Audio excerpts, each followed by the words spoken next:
तो pH physically handicap दिव्यांग भाई और बहन जो भी है हमारे इस चैनल पर जो इस वीडियोस पर विजिट किया है, सभी को उनके उज्जवल भविष्य की हार्दिक शुभकामनाएं, जिन्होंने भी बीएसटीसी और बीएड कर रखी हैं। रीट 2025 क्या होता है, रीट क्या नहीं होता है, मेरे हिसाब से इस बात को बताना मेरे लिए और आपके लिए भी, अगर सुनना चाहते हैं आपकी रीट क्या होती है, तो इसके लिए मैं भी शायद, ऐसा कौन होगा जो बताना चाहेगा, ठीक है। हालांकि सीधे शब्दों में कहूँ तो रीट क्या है क्या नहीं है ये तो बताने की ज़रूरत नहीं है, ठीक है। रीट 2025 कल नोटिफिकेशन आया है। फॉर्म कब से भरवाए जा रहे हैं, कब से नहीं भरवाए जा रहे हैं, कब तक हो रहेंगे, ये सारी जानकारी आपको मिल चुकी होगी जो भी दिव्यांग भाई तैयारी कर रहे हैं रीट की, ठीक है।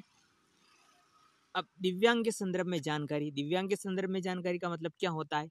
दिव्यांग के संदर्भ में जानकारी का मतलब होता है ये कि दिव्यांग भाई बहन जो भी हमारे रीट की तैयारी करने वाले हैं, उनके अगर मैं बात करूं यहाँ पे, ठीक है, तो वो है आपके आरक्षण को लेकर कि भाई आरक्षण दिव्यांगों को कितना है। मैं रीट की बात कर रहा हूँ, ना कि थर्ड ग्रेड मुख्य परीक्षा की, केवल और केवल आरक्षण की बात करूंगा। इसके अलावा फीस की हम बात कर रहे हैं। इसके अलावा पात्रता के लिए अंक कितने चाहिए कि भैया हमें कितने अंक लाएंगे पात्रता ताकि जो है मिल जाए, पात्रता के लिए अंक की बात करेंगे। ये सारी जानकारी मैं आपको इस वीडियो में देने वाला हूँ, ठीक है। जो भी आपके मोटा मोटे जो भी क्वेश्चन बन सकते हैं भाई कि डाउटफुल रीड से संबंधित दिव्यांगों के संदर्भ में, वो सारी बातें हम इस वीडियो में करने वाले हैं। तो सबसे पहले आइए हम देखते हैं कि भाई दिव्यांगों के लिए पात्रता। देखिए पात्रता वही है, दिव्यांगों को अलग से तो कोई कुछ करना है नहीं, है ना। तो सबसे पहले अगर मैं बात करूं यहाँ पे फीस की, ठीक है, तो फीस चाहे कोई भी हो, SC ST दिव्यांग कुछ भी हो, 550 रुपये आपको जो है लेवल फर्स्ट के लिए 550 रुपये देने हैं। अगर आपने BSTC कर रखी है और लेवल फर्स्ट से अगर आप फॉर्म भरेंगे तो 550 रुपये आपको देने हैं। लेवल 2 की बात करें तो इनके लिए भी 550 हैं। और अगर दोनों से, अगर आपने BA कर रखी है यानी कि ग्रेजुएशन कर रखी है प्लस में STC कर रखी है आपने, ठीक है, या BSTC भी ऐड कर रखी है, कुछ भी मिला के दोनों के लिए अगर आप देना चाहते हैं तो 750 रुपये रहेगा। इसमें दिव्यांगों के लिए कोई छूट, हालांकि यहाँ पे कोई छूट नहीं है, ठीक है। इसके अलावा आरक्षण की बात करें तो इसमें केवल पात्रता वाले अंकों के अलावा और कोई आरक्षण नहीं है कि भाई इसमें आरक्षण क्या है लागू। आरक्षण तो वही है कि पात्रता के लिए कितने नंबर चाहिए आपको, वही आरक्षण यहाँ पे लागू होता है। अन्य कोई आरक्षण अलग से नहीं है कि भाई आपको कितने अंक लाने हैं, कैसे क्या है।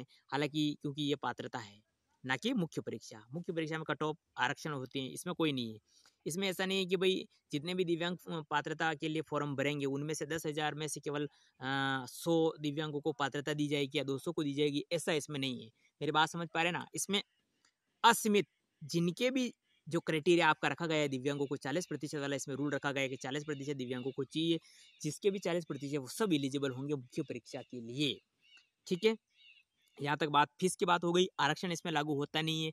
पात्रता वाले अंकों की अगर मैं बात करूँ तो दिव्यांगों के लिए अगर मैं बात करूँ, बाकी किसके कितने हैं ये मुझे नहीं पता और ना आपको जानना है, ना हमें जानना है, ना हमें कोई मतलब है। दिव्यांगों की अगर बात करूँ तो 150 नंबर का आपका पेपर होगा, आप जानते हैं।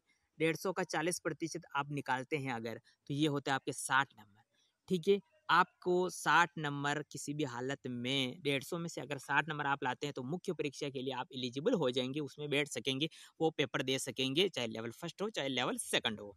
कितने नंबर लाने हैं आपको? 60 नंबर लाने हैं 150 में से। कितने नंबर लाने हैं? 60 नंबर लाने हैं आपको। यहाँ तक बात समझ में आ चुकी होगी, ठीक है। अब इसमें ऐसा नहीं है कि BLL को कितने लगे, LD को कितने लगे। जो भी दिव्यांग हैं किसी भी कैटेगरी से हैं, SC ST OBC कैसा भी दिव्यांग है, किसी भी लेवल से हैं, आपको 150 में से 60 नंबर लाने हैं। 60 नंबर अगर आप ले आते हैं, 60 अंक अगर आप ले आते हैं इसमें, तो आप मुख्य परीक्षा में बैठने लायक हो जाओगे। वरना अगर आपके 59 नंबर भी आ रहे हैं ना, तो इसमें एलिजिबल नहीं होंगे। रही पिछली 2022 की रीट, उसमें जैसे कि मेरे 82 नंबर थे, तो क्या मैं ये दूंगा तो नहीं दूंगा, ये तो मैं दूंगा, लेकिन मैं एलिजिबल हूँ, मैं उसमें एलिजिबल हूँ। तो कितने नंबर लाने आपको? 82 नंबर जो है आपको लाने पड़ेंगे, मतलब थे मेरे, वैसे जैसे बोल रहा हूँ मैं, एलिजिबल है। यानी कि 2022 वाले जिसके भी 60 नंबर है, कम से कम है, वो सब एलिजिबल है। इसमें आप दो या ना दो आपकी मर्जी, वरना जो नहीं है उनको 60 नंबर कम से कम दिव्यांगों को लाने पड़ेंगे। फीस वही है, बाकी सब कुछ डिटेल वही है, पेपर भी वही होगा, दिव्यांगों को अलग नहीं होगा, ना कोई इसमें कट ऑफ है, कुछ नहीं है, नॉर्मल यही है। दिव्यांगों को 60 नंबर लाने हैं, फीस वो की वो है और कुछ अलग से नहीं रखा जाएगा, ठीक है, यहाँ तक बात समझ में आ चुकी होगी। उम्मीद करता हूँ वीडियो पसंद आया हो। पहली बार सब्सक्राइब कीजिए और भी अपडेट्स के लिए चैनल को सब्सक्राइब कर सकते हैं।